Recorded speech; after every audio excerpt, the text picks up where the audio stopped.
يوم عيد ميلاد سلمى لقيت قدام باب الشقة علبة صغيرة كانت ملفوفة بورق أسود، ولما فتحتها طلعت جزمة لونها أحمر شكلها شيك جدا ومعها كارت مكتوب عليه لك فقط من غير أي توقيع. فرحت سلمى ولبست الجزمة عشان تجربها، لكن أول ما رجليها لمست الأرض حست بحرارة غريبة بتنتشر في جسمها. حاولت تقلعها بس كانت كأنها ملزوقة في رجليها، كأنها جزء من جسمها.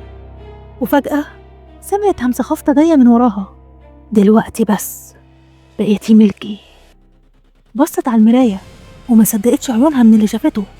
كان فيها شاب عيونه سودا تماما وابتسامته مرعبة، رفع ايده ليها وكأنه بيقول لها تعالي. سلمى اترعبت وحاولت تخرج من الأوضة بسرعة، لكن الجزمة بدأت تتحرك بدون إرادتها ناحية المراية.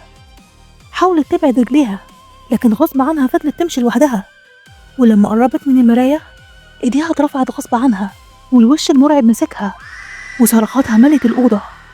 وقبل ما تفهم ايه اللي بيحصل جسمها كله اتسحب جوه المراية، ومفضلش غير الجزمة على الأرض منتظرة الضحية الجاية.